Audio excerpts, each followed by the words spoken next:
آپ علیہ الصلاۃ والسلام نے دعوت دینی شروع فرما دی۔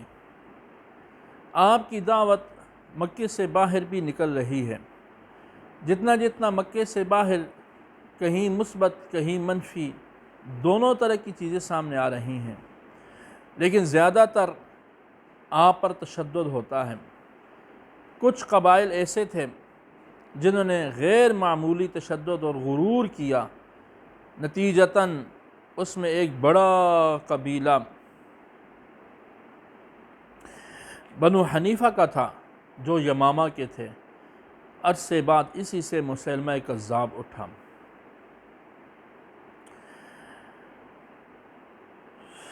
حضور علیہ السلام یہ دعوت لے کر گلی میں، کوچوں میں، چوک و چوراہوں میں انفراداً اجتماعاً دعوت دے رہے ہیں، اور آپ کو یہ حکم ہوتا ہے کہ اب کھلی دعوت دیجیے، علی الاعلان دعوت دیجیے۔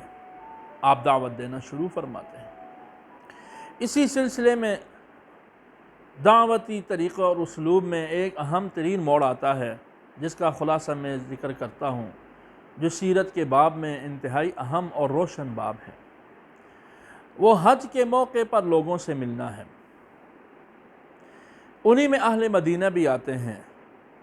ایک وفد مدینہ کا جس میں اسعد بن زرارہ، عوف بن حارث، رافع بن مالک، قطبہ بن عامر، عقبہ بن عامر اور جابر بن عبداللہ رضی اللہ عنہم جیسی سعید روحیں ہیں۔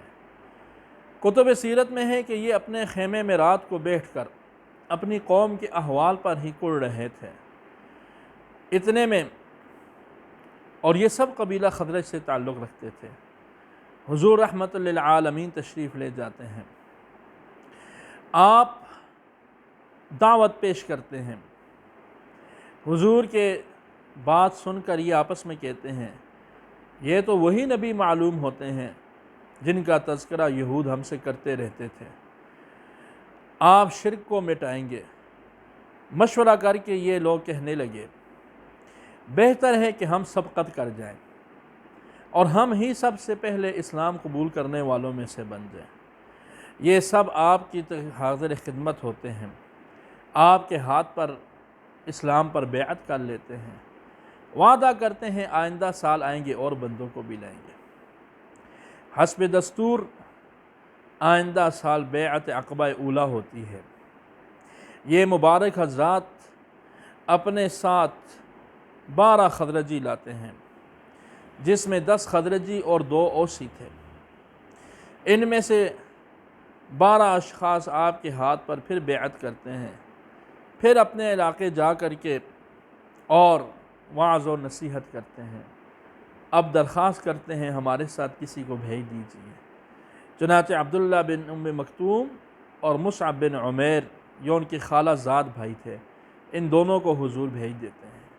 اسلام کا پہلا سفیر، اسلام کا پہلا خطیب، جنہوں نے اسلام میں سب سے پہلے جمعہ پڑھایا، مصعب بن عمیر۔ سال بھر کی محنت کے بعد مصعب بن عمیر کی محنت پوری ہوتی ہے۔ اب جب وفد آتا ہے، اس میں 62 خزرجی ہیں، 11 اوسی ہیں اور 2 عورتیں نسبیہ بنت مالک بن کعب، اسما بنت عمر بنی سلمہ سے ہیں۔ یہ سب حضور علیہ السلام کی خدمت میں حاضر ہوتے ہیں۔ حضور ان سے شب میں علیحدہ گفتگو کا وعدہ کرتے ہیں۔ اہل مکہ سے پوشیدہ ہو کر رات کی تاریکیوں میں ملاقاتیں ہوتی ہیں۔ یہاں ایک عجیب بات ہے، ابو طالب حضرت عباس رضی اللہ عنہ چچا ہیں حضور کے، ابھی تک انہوں نے کلمہ نہیں پڑھا، مسلمان نہیں ہوئے تھے، لیکن آپ علیہ السلام کے ساتھ مسلسل شریک رہتے ہیں اور حضور کی پوری پشت پناہی کر کے آپ علیہ السلام کا پورا ساتھ دیتے ہیں۔ یہ وفد مدینہ منورہ پہنچ جاتا ہے اور آپ علیہ السلام کی تبلیغ، وعظ، نصیحت اور حضور علیہ السلام کی بات اس طریقے پر پہنچاتے ہیں کہ جب حضور علیہ السلام جس وقت چاہیں، جس لمحہ چاہیں وہ مدینہ طیبہ آ سکتے ہیں۔ اسی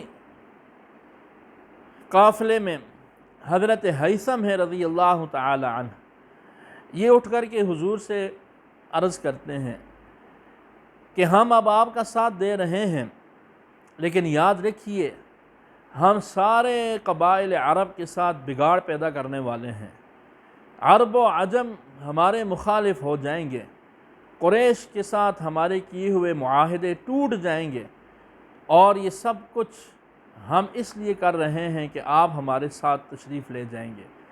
آپ ہمیں ایک بات بتائیے، اگر یوں ہوتا ہے آپ ہمارے ساتھ آتے ہیں، واضح بات ہے کہ سارا عرب ہمارے خلاف اٹھ کھڑا ہوگا، کیا ایسا تو نہیں کہ جب کبھی حالات درست ہو جائیں گے اور جیسا کہ آپ فرماتے ہیں کہ قیصر و کسریٰ کی طاقتیں تمہارے قدموں میں آ جائیں گی، جیسا کہ آپ فرماتے ہیں عرب و عجم کی بادشاہت ہمیں مل جائے گی، ایسا تو نہیں ہوگا کہ آپ ہمیں چھوڑ کر کے مکہ واپس آ جائیں گے؟ رحمت عالم جناب نبی کریم صلی اللہ علیہ وآلہ وصحبہ وسلم تسلی دیتے ہوئے فرماتے ہیں، آپ مطمئن رہیے میرا مرنا جینا اب انصار کے ساتھ ہوگا، میں مدینہ آ گیا تو پھر ہمیشہ ہمیشہ کے لیے میرا سب کچھ مدینہ ہی ہوگا۔ چنانچہ اس وفد کہ ہر شخص کا چہرہ خوشی سے چمک اٹھتا ہے، مسرت سے ایک دوسرے سے بغلگیر ہوتے ہیں، اور رات کی تاریکی میں یہ وفد آہستہ آہستہ مدینہ منورہ واپس چلا جاتا ہے۔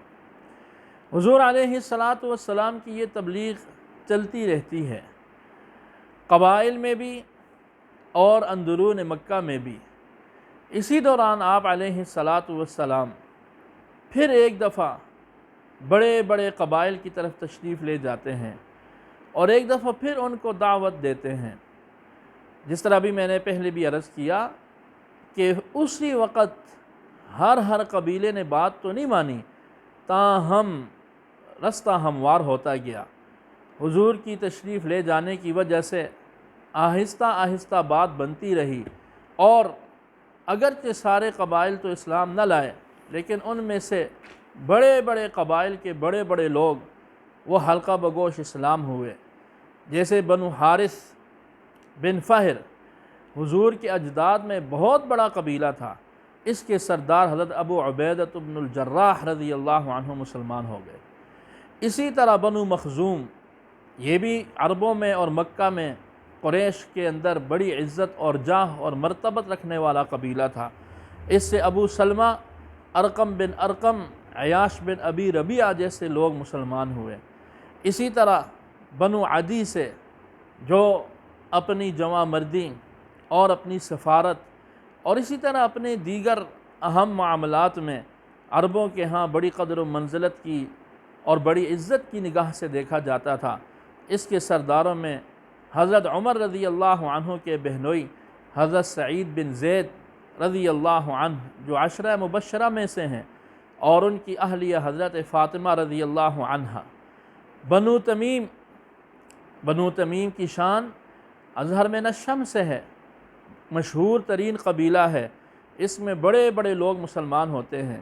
اسی طرح بنو زہرہ ہے، بنو سہم ہیں اور بنو امیہ ہیں، ان سب کے بڑے بڑے رؤساء، یہ سب آپ صلی اللہ علیہ وآلہ وصحبہ وسلم کے دست مبارک پر اسلام قبول کر لیتے ہیں۔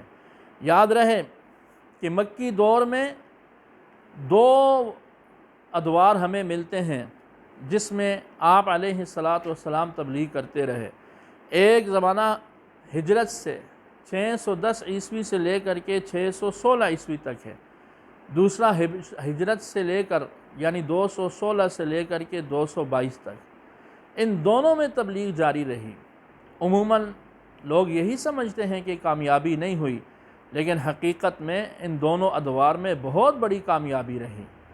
تبلیغ دین کا یہ فریضہ مدینہ منورہ میں بھی جاری رہا، اور مدینہ منورہ کے عہد میں بھی تبلیغ کے دو دور تھے۔ اول ہجرت مدنی سے یعنی مدینہ طیبہ ہجرت سے غزوہ خندق تک، اور دوسرا دور غزوہ خندق سے لے کر کے آپ علیہ السلام کی دنیا سے تشریف لے جانے تک میں نے خلاصتاً قبائل اور قبائل کے ارد گرد دی جانے والی دعوت کا احوال عرض کیا ہے، اور حاصل یہی ہے کہ بر وقت اگرچہ سب قبائل نے نہیں بھی مانا، لیکن دھیرے دھیرے آہستہ آہستہ بڑے بڑے قبائل آپ صلی اللہ علیہ وسلم کے قریب ہوتے چلے گئے، اور پورے قبیلے حلقہ بگوش اسلام ہوتے گئے۔